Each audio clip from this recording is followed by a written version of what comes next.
નિર્માણ ન્યૂઝની વિશેષ રજૂઆત ટુ ધ પોઈન્ટ કાર્યક્રમ સાથે હું છું યજ્ઞ ત્રિવેદી. દર્શક મિત્રો, આજે ટુ ધ પોઈન્ટ કાર્યક્રમમાં ચર્ચા વિચારણા કરવાની છે એક મહત્વપૂર્ણ મુદ્દાને લઈને. દર્શક મિત્રો, અત્યાર સુધી આપણે એવું જોયું છે કે અત્યારે સાયબર ક્રાઇમ એ અલગ અલગ રીતે અત્યારે થતું તો હોય છે. સાયબર ફ્રોડ પણ જે અત્યાર સુધી આપણે જોયું છે થયું છે, ડીપ ફેક વિડીયો હોય કે પછી અત્યારે સાયબર ગઠિયાઓ અલગ અલગ મોડસ ઓપરેન્ડીથી લોકોને લૂંટવાનો એક પ્રયત્ન કરતા હોય છે. અત્યારના સમયમાં પરિવારજન બનીને વ્યક્તિને ફોન કરવામાં આવતો હોય છે, તેની પાસે નાણાંની માંગ કરવામાં આવતી હોય છે, અથવા તો આધાર કાર્ડનો નંબર માંગવામાં આવતો હોય છે અને પછી એમ કહેવામાં આવતું હોય છે કે હવે તમારામાં એક ઓટીપી આવ્યો હશે, એ ઓટીપી મને આપો તો હું તેનાથી અત્યારે પેમેન્ટ કરી શકું. એ પ્રકારની જે આ મોડસ ઓપરેન્ડી જે સામે આવી છે તે ક્યાંક સવાલ ઊભા કરતો હોય તેવું સ્પષ્ટપણે જોવા મળી રહ્યું છે. આપણે અત્યાર સુધી સાયબર ગઠિયાઓને જે અલગ અલગ રીતે જે સાયબર ઠગોને પણ આપણે જોયા છે કે અલગ અલગ રીતે કઈ રીતે મોડસ ઓપરેન્ડી અપનાવીને લોકોને ઠગતા હોય, પણ દિવસે ને દિવસે જે પ્રમાણે એડવાન્સ તેઓ થઈ રહ્યા છે કે કઈ કઈ અત્યારે તો પદ્ધતિથી એ લોકો અત્યારે લોકોને ઠગતા હોય એ ક્યાંક વ્યક્તિ પણ અત્યારે વિચારી નથી શકતા તેવી બાબત પણ સામે આવી છે. ત્યારે હવે સવાલ એ જ યથાવત જોવા મળી રહ્યો છે કે હવે આને રોકવું કેવી રીતે. કારણ કે પહેલાં તો આપણે લગ્નની કંકોત્રી આવતી હોય તો આપણે તેને ના પાડતા હતા. ઝીપ ફાઇલ કોઈ મોકલવામાં આવે તો આપણે પણ ત્યાં ના પાડતા હતા કે ના, એ ડાઉનલોડ ન કરો, એ ડાઉનલોડ કરો તો પછી ક્યાંક અત્યારે તો ઓપન ના કરો, આપણે એવું પણ અત્યારે કહેતા હતા. પણ જે દિવસે ને દિવસે અત્યારે જે સાયબર ગઠિયાઓ પણ અત્યારે જે ચેન્જ થઈ રહ્યા છે અને જે નવા નવા અત્યારે કિમિયા અપનાવી રહ્યા છે, તો હવે તેમાં પણ કેવી રીતે સાવધાન રહેવું તેને લઈને ચર્ચા વિચારણા કરવાની છે. અને આ ચર્ચા વિચારણા કરવા માટે અમારી સાથે જોડી ગયા છે ખુશ ભટ્ટ કે જેઓ સાયબર એક્સપર્ટ છે અને પાર્થોભાઈ પંડ્યા કે જેઓ સાયબર એક્સપર્ટ છે. જે આ બંને સૌથી પહેલાં તો સ્વાગત છે. ખુશભાઈ, શરૂઆત મારે આપનાથી કરવી છે કે જ્યારે અત્યારની વાત કરવામાં આવે તો એઆઈ ડીપ ફેકથી અવાજ બદલીને અત્યારે ઘણા બધા વ્યક્તિઓ જે અત્યારે છેતરપિંડી કરી રહ્યા હોય તેવી બાબત જે સામે આવી છે. કોઈને પણ પૈસા જે અત્યારે ટ્રાન્સફર કરવાના હોય, પરિવારના સભ્યના નામે ફોન કરીને કોઈ પૈસા માગે તો તેને અત્યારે ટ્રાન્સફર ન કરવાની પણ એક અપીલ કરવામાં આવી છે. તો અત્યારના ક્યાંક એમ કહેવાય ને કે પૌત્રના અવાજમાં ગઠિયાએ કોલ કર્યો અને દાદા પાસેથી 5 લાખ રૂપિયા પડાવી લીધા હોય તેવી એક બાબત પણ છે જે આ સામે આવી છે. તો આ જે નવી મોડસ ઓપરેન્ડી અત્યારે જોવા મળી રહી છે તેને આપ કઈ રીતે જોઈ રહ્યા છો ખુશભાઈ? તો આ જે નવી મોડસ ઓપરેન્ડી અત્યારે જોવા મળી રહી છે તેને આપ કઈ રીતે જોઈ રહ્યા છો ખુશભાઈ?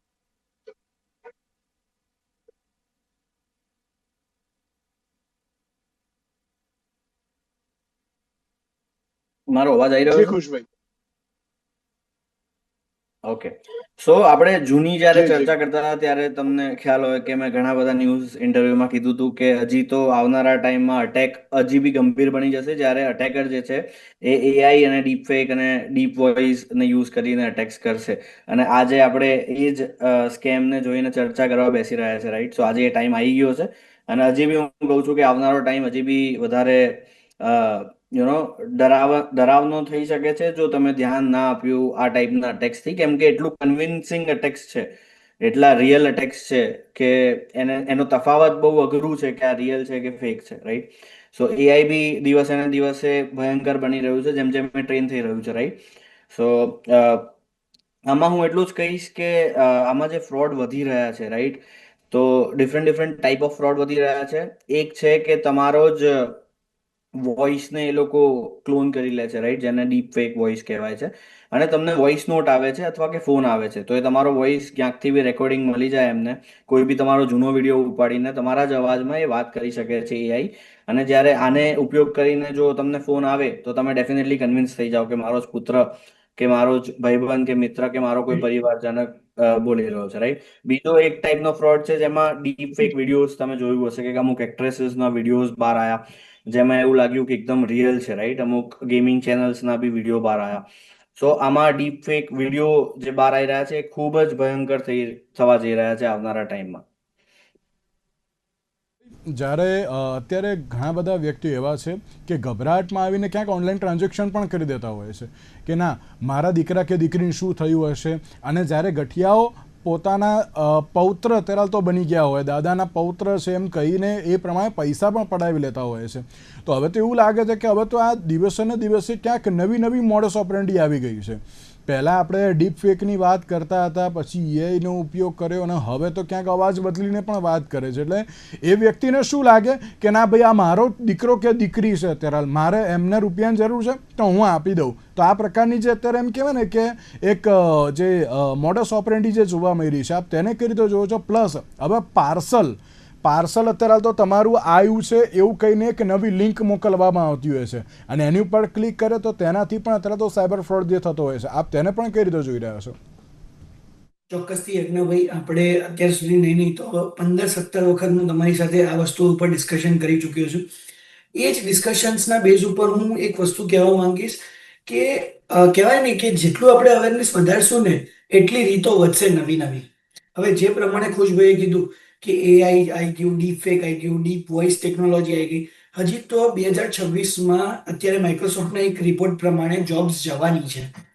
પણ એ જોબ્સ જો અગર ગઈ તો વિચારો કે જે સાયબર ક્રિમિનલ્સ છે એ કેટલું અલગ લેવલ એ જોબ્સ ગઈ એ વસ્તુને યુઝ કરશે અને મોડસ ઓપરેન્ડીને હજી પણ ચેન્જ કરશે. સમજો કે યજ્ઞભાઈ, અગર તમને મારા વોઇસ પરથી કોલ આવે અને કહું કે યજ્ઞભાઈ મારો એક્સિડન્ટ થઈ ગયો છે, મારે અચાનક જ પૈસાની જરૂર છે, યજ્ઞભાઈ શું કરશે? આપણા સંબંધ સારો હોય એટલે યજ્ઞભાઈ સીધો પૈસા મોકલી દેશે કે હાલો ભાઈ, પાર્થોભાઈને મોકલી દીધા. હવે આજથી હમણાં હું ખાલી 4 દિવસ પહેલા જ એક સાયબર ક્રાઇમ કેસ આવ્યો છે મારી પાસે કે જેની અંદર શું છે, 2,65,000 રૂપિયા ક્રેડિટ કાર્ડ ફ્રોડના નામે લઈ લીધા. અત્યારના જમાનામાં ક્રેડિટ કાર્ડ ફ્રોડ કઈ રીતે ખબર છે? એક્સિસ બેંકની અંદર બેસીને એક્સિસ બેંકના નંબર પરથી કોલ કર્યો અને કીધું કે જુઓ આ 2,65,000 તમારા મતલબ વેવ ઓફ કરી આપીએ તમને, જે તમારું જીએસટી ચાર્જ લાગ્યો છે, સરકારે 0% કરી નાખ્યો ને ટેક્સ, એટલા માટે. તો મોડસ ઓપેરેન્ડી તો દિવસે ને દિવસે એટલી ખતરનાક થઈ જવાની છે કે તમે ધારી પણ નહીં શકો કે તમારી બાજુમાં બેસનાર વ્યક્તિના નામે તમને ફોન આવશે અને તમે વિશ્વાસ કરીને પૈસા આપી દેશો. હું ચોક્કસથી આજે મોડસ ઓપેરેન્ડી જે પણ લઈ કરવામાં આવી રહી છે એને બહુ જ સિરિયસ ગણી રહ્યો છું. કારણ કે જે પ્રમાણે વિશ્વાસ વધી જશે. કારણ કે હવે ખુશભાઈને હું ફોન કરું અથવા ફોર એક્ઝામ્પલ કોઈ ખુશભાઈના ભત્રીજા છે, ભત્રીજા એમને ફોન કરીને એમ કે મામા મારે આ વસ્તુ પ્રોબ્લેમ થયો છે, મને આટલા પૈસા મોકલો ને.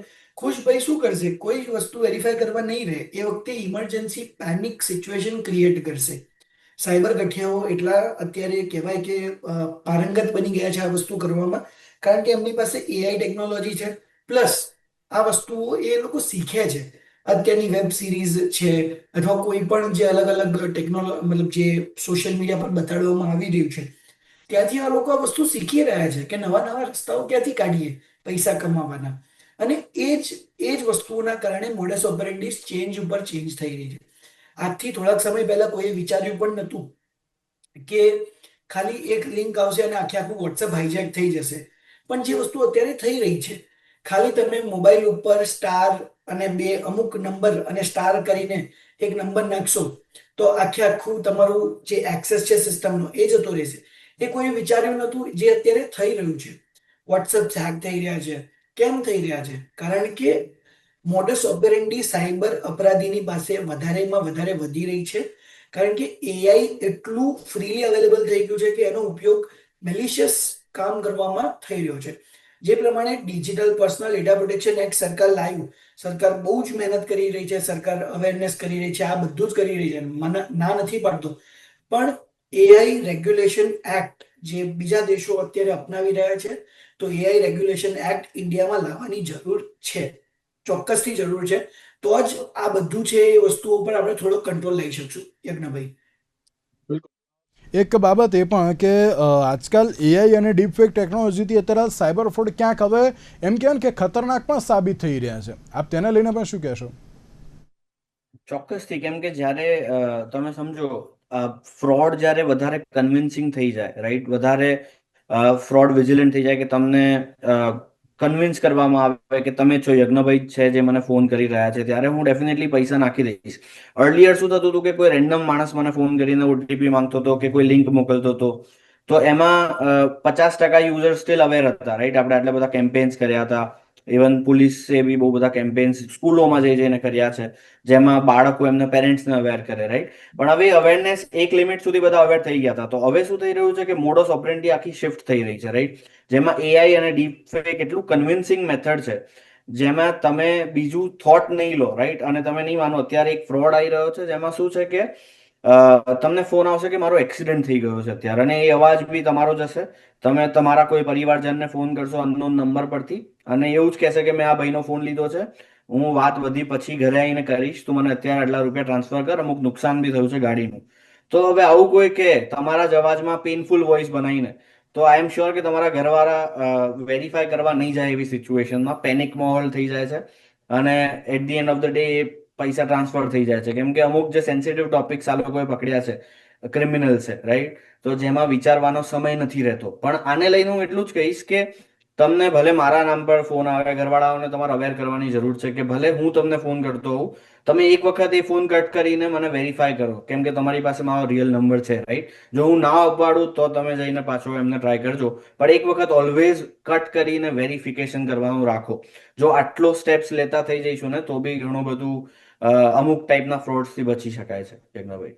બિલકુલ. પાર્થોભાઈ, એક સવાલ એ પણ કે જ્યારે એમ કહેવાય ને કે પરિવારના સભ્યને અત્યારે જો આ ફોન કરીને અને જે માગવાની જે બાબતો જોવા મળી, પણ અજાણ્યા લિંક અત્યારે બહુ જ બધી અત્યારે એમ કહેવાય ને કે જે શરૂ થઈ ગઈ છે કે તમારું પાર્સલ આવ્યું છે, પછી યુપીઆઈ દ્વારા અત્યારે તમે ટ્રાન્સફર કર્યા હતા રૂપિયા, એક એવી પણ બાબત સામે આવી છે.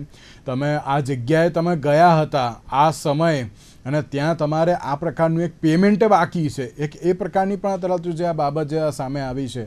હમણાંની જ વાત કરવામાં આવે તો હમણાં જ એક નજીકના મિત્ર દ્વારા એમ પણ કહેવામાં આવ્યું કે અત્યારે અમે લોકો કયા ટાઈમે ગયા હતા, શું કરવા માટે, ક્યાં રોકાયા હતા એ પણ ક્યાંક ખબર હતી, અને એ વ્યક્તિ ત્યાંથી અત્યારે તો ફોન કર્યો કહ્યું કે ના અમે અત્યારે તો આ જગ્યાએથી બોલી રહ્યા છે. ત્યારે એ વ્યક્તિએ સાયબર ક્રાઇમમાં ફરિયાદ પણ દાખલ કરાઈ. એટલે પાર્થોભાઈ, ઘણા બધા લોકો જાગૃત છે ખરી, પણ જે નથી જાગૃત તો તેમણે અત્યારે તો કેવી રીતના સ્ટેપ્સ લેવા એ બહુ જરૂરી છે. અને આ જે સાયબર ગઠિયાઓ છે માત્ર ઉંમરલાયક વ્યક્તિઓને જ અત્યારે ટાર્ગેટ કરતા હોય ને એવું સ્પષ્ટપણે જોવા મળે છે એમાં.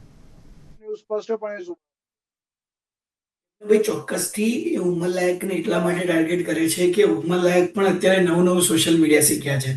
હું અગર તમને એમ કહું કે એ લોકો અવેર નહોતા ત્યારે શું થતું હતું કે એ લોકો કશું જ ખબર નથી તો કશું જ એક્ટ નહોતા કરતા. પણ અત્યારે કેવું થયું છે કે ફોર એક્ઝામ્પલ આજે મેં મારા દાદાને સ્નેપચેટ યુઝ કરતા શીખવાડ્યું. હવે દાદા શું કરે કે જ્યાં પણ જાય સીધો સ્નેપ લઈને મૂકી દે. હવે એમને એ ખબર ના પડે કે પબ્લિક પ્રોફાઇલ પર ના મુકાય, પ્રાઇવેટ પ્રોફાઇલમાં રખાય. ઇન્સ્ટાગ્રામ પર બી એ પબ્લિક પ્રોફાઇલ રાખે કે હા મારા બધા મિત્રો જોશે, પણ એ મિત્રોમાં ક્યાંક કોઈક વિભીષણ હોય એ આપણને ખબર ના હોય. બીજી વસ્તુ એ કે જે તમે કીધી કે પાર્સલ વાળી, તો પાર્સલ વાળું જે સ્કેમ છે એ છેલ્લા 4.5-5 વર્ષથી ચાલી રહ્યો છે, જેની અંદર અત્યારે ઇજાફો એટલા માટે થયો છે કારણ કે જે અત્યારે ટેરિફ્સ ને એ બધાની વાતો ચાલે છે, એના કારણે લોકો બહારથી વસ્તુઓ મંગાવી રહ્યા છે ઓછા ભાવે પતી જાય એના માટે થઈને. તો એ વસ્તુના કારણે આ પાર્સલ સ્કેમ્સમાં એ લોકો બહુ ઇઝીલી ફસાઈ જતા હોય છે. અપાર્ટ ફ્રોમ ઇટ, જે તમે મને કીધું કે જે વૃદ્ધ વ્યક્તિ છે વધારે સોફ્ટ ટાર્ગેટ છે, હા, કારણ કે એ લોકો ઇમોશનલી વિચારે છે. કારણ કે અત્યારની જે જેનઝી કહેવાય છે, જેનઝી જનરેશન લોકો કહે છે, એ પ્રેક્ટિકલી વધારે વિચારે રાધર દેન ઇમોશનલી. એમને ઇમોશન કરતા પ્રેક્ટિકલિટી પર વધારે એ થતું હોય છે.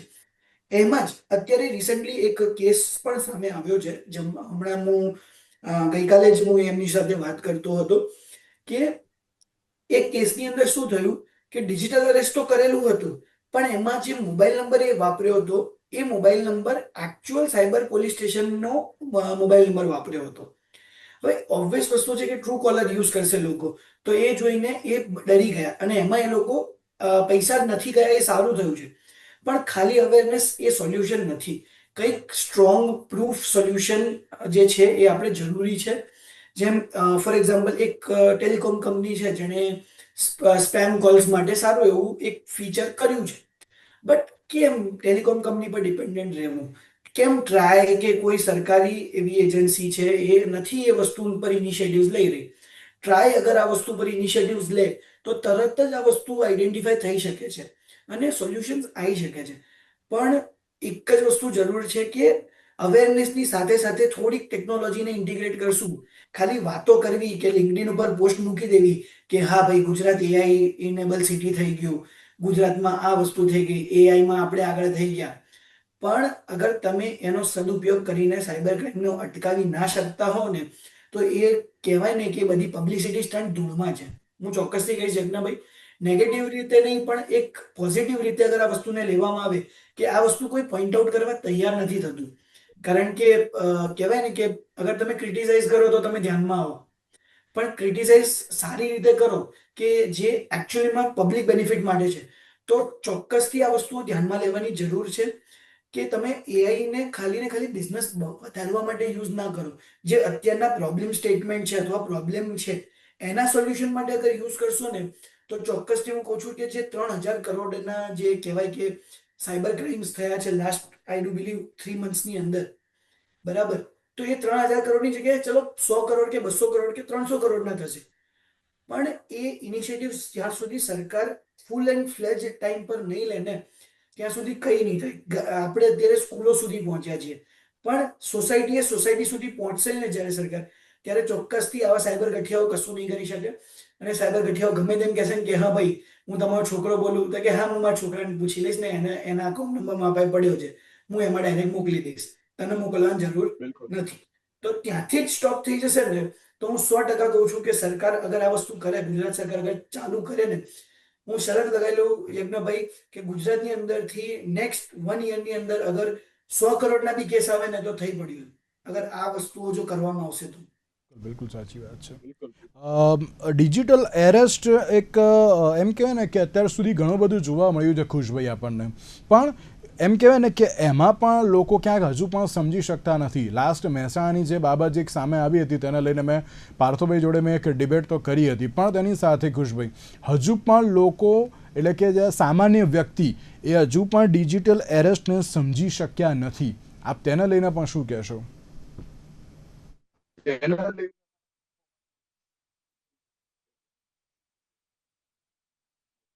ડિજિટલ અરેસ્ટ સૌથી પહેલા હું સમજાવવા માંગુ છું કે છે શું, રાઈટ? હજી બી ઘણા બધા લોકોને ખબર નથી કે ડિજિટલ અરેસ્ટ છે શું.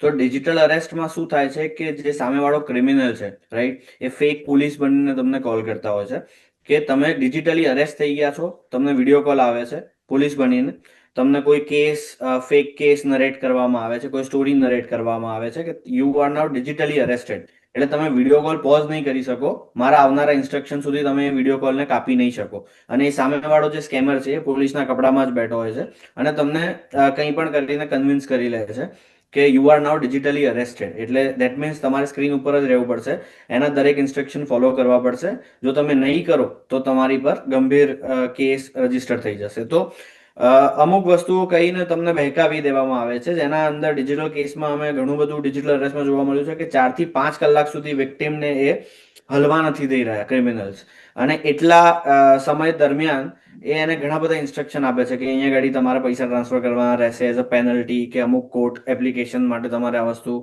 કરવાનું રહે છે. એટલે જે વિક્ટિમ્સ છે ડિજિટલી આ રીતે અરેસ્ટ થઈ જતા હોય છે અને એઝ અ રિઝલ્ટ ઘણા બધા રૂપિયાઓ ગુમાવી બેસતા હોય છે. તો ડિજિટલ અરેસ્ટથી બચવા માટે હું એક જ વસ્તુ કહીશ કે પબ્લિકે અમુક લેવલનું અવેર થવાની જરૂર છે કે કોઈ પણ પોલીસ, કોઈ બી ગવર્મેન્ટ ઓફિશિયલ, કોઈ બી બેન્કિંગ ક્લાયન્ટ હશે, કોઈ દિવસ વોટ્સઅપ પર તમને વિડીયો કોલ કે એવું એ મોડથી કોઈ દિવસ તમને રીચ આઉટ નહીં કરે, રાઈટ? ઓફિશિયલ નંબર ઉપરથી જ તમને કોલ આવશે, તો જ તમારે એને ગંભીરતાથી લેવું. અને સેકન્ડરી કોઈ બી ટાઈપનું અરેસ્ટ છે ઇન્ડિયામાં એ ડિજિટલ અત્યાર સુધી નથી, રાઈટ? તો આવું કઈ રિયલ બી હશે, તમારા ખિલાફ કેસ બી હશે, તો પોલીસ ફિઝિકલી આવશે અને તમને ફિઝિકલી જેલમાં હાજર થવું પડશે, રાઈટ? તો ડિજિટલ અરેસ્ટ હું તો કહું છું કે પબ્લિક આટલું અવેર હોત કે digitally police cannot arrest you, આટલું બી અમને ખબર હોત તો બી આ કેસથી આપણે ઘણી બધી રીતે બચી શકતા હતા. અને જેમ પાર્થુભાઈએ કીધું કે હું ગવર્મેન્ટને અમુક સજેશન આપીશ કે આ ફ્રોડથી, ચલો આપણે પબ્લિકને તો તમારા માધ્યમથી અવેર કરી દઈશું, પણ અમુક સ્ટ્રિક્ટ પગલાં ગવર્મેન્ટે બી ભરવા પડશે. જેમ કે 1900ની જે સિરીઝ છે એ રિઝર્વ કરો અને બેંક અથવા ગવર્મેન્ટ ઓફિશિયલને એક નંબર આપી દો, એના પરથી જ તમને કોલ આવી શકશે. તો એ પબ્લિક અવેરનેસ માટે આ વસ્તુ જાહેર કરી દો, રાઈટ? આવા જો પગલાં ભરશે, કેમ કે અત્યારે શું થઈ રહ્યું છે ને યજ્ઞભાઈ, કે ખબર નથી કે ક્યાંથી ફોન આવશે. બિકોઝ મેં જોયું છે કે બેંકમાંથી બી કોઈ બી સિરીઝમાંથી ફોન આવી રહ્યા છે, ત્યારે ઓફિશિયલ બી, ઇવન અમુક જે ગવર્મેન્ટ ઓથોરિટીઝ છે કે અમુક પોલીસ ઓફિશિયલ્સ છે, સ્પેશિયલી સાયબર ક્રાઇમના પોલીસ ઓફિશિયલ્સ, તો જ્યારે હું કેસ 1930 પર રજીસ્ટર કરાવું છું એ પછીનો જે મોડ ઓફ કોમ્યુનિકેશન છે આઈધર વોટ્સઅપ હોઈ શકે છે અથવા તમને નોર્મલ નંબર ઉપરથી કોલ આવે છે. તો આપણે આ બધી વસ્તુઓ ગવર્મેન્ટે પગલાં લઈને બંધ કરવાની જરૂર છે કે આપણે વોટ્સઅપ જેવા મીડિયમને તો આપણે ઉપયોગ જ ના કરી શકીએ. આપણે ઓફિશિયલ એક ચેનલ ફિક્સ કરી દઈએ. ફોર એક્ઝામ્પલ 1800 કે 1900 સિરીઝ પરથી જ તમને ટેલિફોનિક કોલ આવશે. તો જો ગવર્મેન્ટ આવા પગલા ભરે અને આ વસ્તુઓ ફિક્સ કરી દે, રાઈટ, અત્યારે શું છે કે રેન્ડમ વસ્તુઓ છે, ઇવન ઓફિશિયલી બી અમુક વસ્તુઓ રેન્ડમ છે, એ પ્રોપર આના માટે પોલિસીઝ બનેલી નથી, રાઈટ. ખુશભાઈ તો ગવર્મેન્ટ માંગીશ કે ઘણા બધા તમે જે રીતે કહ્યું ને અવેરનેસની બાબત, આપણે અવેરનેસ ઘણી બધી ફેલાવીએ છીએ પણ તો પણ લોકો અત્યારે તો તેમાં ક્યાંક અત્યારે સંડોવાઈ જતા હોય છે. આપણે બહુ કહ્યું, આ મહેસાણાવાળો કેસ તો ખુદ પોલીસે આખો સોલ્વ કર્યો હતો. પોલીસ ગઈ અને ત્યારે પોલીસે એ વ્યક્તિ જે તે હતો એની જોડે વાત કરી હતી ને એમણે કહ્યું હતું કે ભાઈ શું છે તું મારી જોડે વાત કર જે પણ હોય. એટલે ત્યારે પોલીસ ગઈ ત્યારે ખબર પડી પણ હજુ પણ વ્યક્તિઓ એ વસ્તુ સમજી શકતા નથી. તો શું હવે લાગે છે કે હવે પેલું સોશિયલ મીડિયા કેવી રીતે યુઝ કરવું, એને કેવી રીતે અત્યારે તો યોગ્ય રીતે પ્લેટફોર્મ પર એનો ફાયદો ઉઠાવવો એ પણ અત્યારે તો સમજાવવા જવું પડશે એવું લાગી રહ્યું છે ખુશભાઈ હવે તો? ભાઈ હું એવું માનું છું કે આ શેર્ડ રિસ્પોન્સિબિલિટી છે 50-50%ની. તમે યુઝરને છે ને 50% જ અવેર કરી શકશો, કેમ કે વેરી વેલ એજ્યુકેટેડ યુઝર બી છે ને જ્યારે ડીપ ફેક અને એઆઈ ની વાત કરીએ ને તો એ બી વિક્ટિમ બની બેસશે, કેમ કે અત્યારે એ અટેક એટલા સ્ટેન્ડર્ડાઇઝ થઈ રહ્યા છે. તો મારા હિસાબે 50% યુઝર અવેરનેસની જરૂર છે અને 50% સરકારે અને ઓથોરિટીઝે કદમ લેવાની જરૂર છે. ફોર એક્ઝામ્પલ તમને 2-3 એક્ઝામ્પલ આપું જેનાથી આપણે આ એટેકને બહુ રિડ્યુસ કરી શકીશું.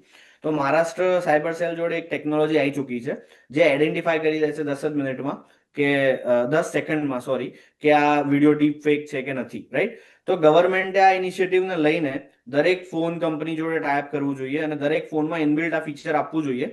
તો જેથી કરીને તમને કોઈ બી ફ્રોડ બી આવતો હોય અને એ એઆઈ જ ગવર્મેન્ટનું જે નાખેલું એઆઈ છે એ જ એને આઈડેન્ટિફાઈ કરીને યુઝરને અલર્ટ આપી દેતું હોય છે. તો જો આવા નાના નાના પગલા ગવર્મેન્ટ ભરશે જેને આઈડેન્ટિફાઈ કરીને રિયલ ટાઈમમાં તમારા ફોનમાં જે નાખેલું એપ્લિકેશન છે ગવર્મેન્ટનું એ જ તમને કહી દેશે કે કોઈ બી વિડીયો કોલને ડિટેક્ટ કરીને એ તમને અલર્ટ આપી દેશે કે ધીસ ઇઝ ફેક. તો આપણે આઈ થિંક 80% સુધી સક્સેસ રેશિયો આવી શકે છે, કેમ કે ખાલી યુઝર ઉપર આપણે ડિપેન્ડન્ટ રહીશું ને, એમને અવેરનેસ બી આપીશું, બધું જ આપીશું. અને જો મોડસ ઓપરન્ડી વધારેમાં વધારે આવી રીતે એઆઈ ને યુઝ કરીને ટેકનોલોજીને એડવાન્સમેન્ટ થતું જઈ રહ્યું છે તો ખાલી યુઝર અવેરનેસથી આ વસ્તુ નહીં ચાલે. જેમ મેં કીધું કે ગવર્મેન્ટે બી આ એઆઈ આધારિત જે ફ્રોડની બાબત છે ખુશભાઈ, એઆઈ આધારિત ફ્રોડ સામે સૌથી મોટી હવે સુરક્ષા ટેકનોલોજી છે કે પછી સમજદારી છે? હું તો કહું છું કે ટેકનોલોજીને હરાવવા માટે તમને ટેકનોલોજીનો જ ઉપયોગ કરવો પડશે, કેમ કે જ્યાં સુધી હ્યુમન તમને ફ્રોડ કરતા ત્યાં સુધી સમજદારીની વાત હું કરતો હતો અને ઘણા બધા પાર્થોભાઈ છે, ઘણા બધા એક્સપર્ટ્સ બી વાત કરતા હતા. પણ સામે એઆઈ જોડે જ્યારે લડવાની વાત આવી રહી છે, રાઈટ, ત્યારે તમારે ટેકનોલોજીનો જ ઉપયોગ કરવો પડશે. ત્યારે તમે સમજદારી એક લેવલ પછી નહીં વાપરી શકો, રાઈટ, કેમ કે આપણા બી અમુક લિમિટેશન્સ છે. તો જ્યારે ટેકનોલોજીની જોડે વાત છે તો ટેકનોલોજીથી જ એને હરાવવા છે, રાઈટ. એટલે હવે સમજદારી રીતે ટેકનોલોજીનો યુઝ કરો ને એ બહુ જરૂરી બની ગયું છે. પાર્થોભાઈ, શું હવે સાયબર સુરક્ષા એક વ્યક્તિગત જવાબદારી બની ગઈ છે એવું લાગી રહ્યું છે? ચોક્કસથી યજ્ઞભાઈ, સાયબર સુરક્ષા એ વ્યક્તિગત જવાબદારી છે, કારણ કે એક સીધી વસ્તુ છે. અગર ભારત સરકારે ડીપીડીપી એક્ટ જે લાયા છે ખૂબ જ સારો લાયા છે, બરાબર, પણ એનું જે ઇમ્પ્લિમેન્ટેશન ટાઈમલાઈન આ તે ગાઈડલાઇન્સ એ બધું કર્યું છે એ પણ બહુ સારી રીતે એમણે આપ્યું અત્યારે. પરંતુ એક કહેવાય ને કે ખુશભાઈની સાથે હું થોડોક ડિસએગ્રી છું કે ખાલી ટેકનોલોજીથી એ નહીં થાય. ટેકનોલોજી પ્લસ સમજદારી હશે ને તો હું ચોક્કસથી કહું, કારણ કે જો એક સિમ્પલ વસ્તુ એ ટેકનોલોજીની પણ લિમિટેશન્સ છે. અગર આપણે કહીએ છીએ કે એઆઈ છે, એઆઈ પાસે બધું જ છે, પણ અગર તમે એઆઈને બધો ડેટા આપી દેશો તો એ ડેટા હેકર્સ પણ યુઝ કરવાના જ છે. તો હેકર્સ વધારે સ્માર્ટ બનશે અથવા જે સાયબર ગઠિયાઓ છે એ વધારે સ્માર્ટ બનશે એ વસ્તુને યુઝ કરીને. તો ચોક્કસથી અગર સમજદારીને વધારે થોડોક આપણે પ્રાધાન્ય આપીએ, 70% કહું સમજદારી, 30% ટેકનોલોજી, તો 100% હું કહું કે સિક્યોરિટી આપણને મળી શકે છે. સાયબર સુરક્ષા કહેવાય ને એ ઇન્ડિવિજ્યુઅલ રિસ્પોન્સિબિલિટી છે જ. દરેક સોસાયટી, દરેક ઘર સુધી આ વાત જ્યારે પૂછશે ને ત્યારે હું ચોક્કસથી એટલું કહું છું કે ભલે જે પ્રમાણે ખુશભાઈ કીધું કે ટેકનોલોજીને હરાવવા ટેકનોલોજીની જરૂર છે, પણ જ્યારે એ ટેકનોલોજીનો ઉપયોગ સદુપયોગ કરશે તો સારું છે. પણ પ્રાઇવસી બ્રીચ જે એક બહુ મોટો હમણાં સંચાર સાથી એપ વખતે પણ એ પ્રોબ્લેમ આવ્યો હતો કે સંચાર સાથી એપ પ્રી બિલ્ટ ઇન્સ્ટોલ કરવાની, પણ what privacy is there for user, કોઈ જ પ્રાઇવસી નહીં રહે એ વસ્તુના કારણે. તો એના કારણે કદાચ અપોઝ થશે, ગવર્મેન્ટને અપોઝ કરવામાં આવશે, પણ અગર ક્યાંક 70% અવેરનેસ જે ઘરે ઘરે જઈને અગર આપણે કહેવાય કે સોસાયટી વાઇઝ અવેરનેસ સેશન, તો એને લોકો અપોઝ નહીં કરે, એ સારી વસ્તુ ગણીને લોકો થોડુંક પણ આવશે, થોડુંક ધ્યાન આપશે. અને અગર આને મૂવી વેઝ, અગર હું એમ કહું કે મૂવી વેઝમાં અગર આપણે એમને સમજાવીશું ને, કે અથવા નાટક સ્વરૂપે સમજાવીશું, તો હું 100% કહું છું કે નાટક સ્વરૂપે આ વસ્તુ એમના મગજમાં જશે ને, તો એ લોકો ઇઝીલી આ વસ્તુ અન્ડરસ્ટેન્ડ કરશે. અને ઇઝીલી અન્ડરસ્ટેન્ડ કરવાની સાથે સાથે સારું એવું કહેવાય કે પ્રતિરોધક આપણે બની શકીશું. કારણ કે જો અત્યારે હું કહું છું કે મેં ખુદ જ્યારે હું ટીચિંગ ફિલ્ડમાં હતો, સાયબર સિક્યોરિટી ટીચ કરતો હતો, ત્યારે અરાઉન્ડ ખાસા એવા સ્ટુડન્ટ્સને મેં ટ્રેન કરેલા છે. પણ અત્યારે 2 લાખથી વધારે ખાલી ગુજરાતની અંદર સાયબર સિક્યોરિટીના સ્ટુડન્ટ્સ છે. અગર ગવર્મેન્ટ એમને ઓપોર્ચ્યુનિટી આપે તો ઘરે ઘરે પહોંચવું બહુ ઇઝી છે. હું એમ નથી કહેતો કે એમને લાખોની સેલેરીઝ પર રાખો કે એ કરો, પણ અગર એ લોકોનો સહકાર લે, સો ચોક્કસથી હું કહું છું કે ઘરે ઘરે પહોંચવું શક્ય બનશે. અને અગર ગુજરાત આ ઇનિશિયેટિવ લે છે, તો હું ચોક્કસથી કહું છું કે હર્ષભાઈ છે કે ભૂપેન્દ્ર સર છે, એ બંને સારું એવું એક એક્ઝામ્પલ સેટ કરશે સરકારમાં, અને જેનાથી ગુજરાતની અંદર અગર જો 1000 કરોડના કેસ આવતા હોય અને એ 100 કરોડ પર આવશે ને, તો ચોક્કસથી આ વસ્તુ બીજા સ્ટેટ્સ અડોપ્ટ કરશે. તો ટેકનોલોજી, જે મહારાષ્ટ્ર વાળી જે ટેકનોલોજી છે, એ હું ચોક્કસથી કહું, પણ પ્રાઇવસી બ્રીચ ના થાય એ બધા કન્સર્ન્સને ધ્યાનમાં રાખીને સાયબર એક્સપર્ટ જોડે કન્સિડર કરીને. અને સેકન્ડ વસ્તુ જે છે એ અવેરનેસને હજી ફુલેસ્ટ પર લાવવાની જરૂર છે. મહિનામાં એક વખત સ્કૂલમાં જઈને અવેરનેસ આપવાથી બાળકો 10 મિનિટમાં ભૂલી જાય, કારણ કે જે ચેટ જીપીટી વાળો જમાનો છે ને, એ યાદ રાખી શકતો નથી. બિલકુલ સાચી વાત છે. તો હવે એ જ છે કે સમજદારી સાથે ટેકનોલોજીનો યુઝ કરવો એ હવે દરેક લોકોની અત્યારે તો જવાબદારી છે. બહુ સારી એવી માહિતી અહીંયાથી પાર્થોભાઈ અને કુશભાઈએ તો આપી, પણ તેની સાથે દરેક લોકોને એક જ બાબત કહું છું કે મહેરબાની કરીને કોઈ પણ એવી રીતે લિંક આવે કે પછી અત્યારે તો કોઈ ફોન કોલ એવો આવે, મહેરબાની કરીને ત્યાં ના OTP આપશો કે ના અત્યારે તો તમારો કોઈ પાસવર્ડ પણ આપજો. એટલે સાયબર સુરક્ષા આપણે આપણી પોતાની અત્યારે તો કરવાની છે, એ પ્રમાણે આગળ વધજો. ખુશભાઈ અને પાર્થોભાઈ આ બંને અમારી સાથે જોડાયા, ખૂબ જ સારી એવી માહિતી આપી. આ બંનેનો ખૂબ ખૂબ આભાર. Thank you so much. તો દર્શક મિત્રો, આજના વિશેષ કાર્યક્રમ મને આપશો છે.